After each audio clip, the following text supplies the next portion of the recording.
27 मार्च को जलसे में कागज का टुकड़ा लहराना हैरान कुन था। पाकिस्तानी सफीर की राय को सियासी मकासद के लिए इस्तेमाल किया गया। तर्जुमान पाक फौज ने कहा है, साइफर पर ड्रामाई अंदाज में ऐसा बयानिया देने की कोशिश की गई जिसका हकीकत से वास्ता नहीं है। हक़ाइक़ मंजर-आम पर आने से मन घड़त और खोखली कहानी बेनकाब हुई।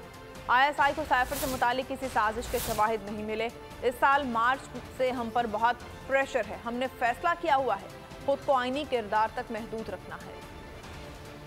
हमारे लिए ये हैरान कुन था जब 27 मार्च इस्लामाबाद के जलसे में कागज का एक टुकड़ा लहराया गया और ड्रामाई अंदाज में एक ऐसा बयानिया देने की कोशिश की गई जिसका हकीकत से दूर दूर तक कोई वास्ता नहीं। साइफर के हवाले से हाल ही में कई हकायक मंजर आम पर आ चुके हैं जिसने इस खोखली और मनगढ़ंत कहानी को बेनकाब कर दिया। 31 मार्च की नेशनल सिक्योरिटी कमेटी की मीटिंग भी इस सिलसिले की एक कड़ी थी। ISI की साइफर से मुतालिक फाइंडिंग्स की किसी किस्म की साजिश को उनको उसके शवाहिद नहीं मिले। इस तमाम झूठे बयानिए और गुमराह कुन प्रोपेगेंडे के बावजूद इदारे ने और ख़ास तौर पर आर्मी चीफ ने निहायत रिस्ट्रेंट और तहम्मुल का मुजाहरा किया। हमने हर मुमकिन कोशिश की कि सियासतदान आपस में बैठकर खुद कौमी मसाइल को हल करें, लेकिन ऐसा मुमकिन ना हो सका। लफ्ज़ों के हेर फेर, गुमराह कुन और झूठी खबरें फैलाकर इदारों और उनकी लीडरशिप को गद्दार ठहराकर कटहरे में खड़ा कर।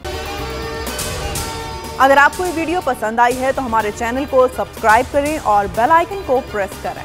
मैं आज आपके सामने लॉन्ग मार्च का ऐलान कर रहा हूं। जुमे को मैं लीड करूंगा उसको। कप्तान का हकीकी आजादी मार्च। उन्होंने कंटेनर रखे तो हटा दोगे। दिन हो या रात, बोल न्यूज 24 घंटे रहेगा साथ। सबसे बड़ी टीम, सबसे मोतबर पैनलिस्ट के साथ, सबसे बड़ी कवरेज। देखिए पाकिस्तान की सबसे बड़ी नशरियात सिर्फ बोल न्यूज पर।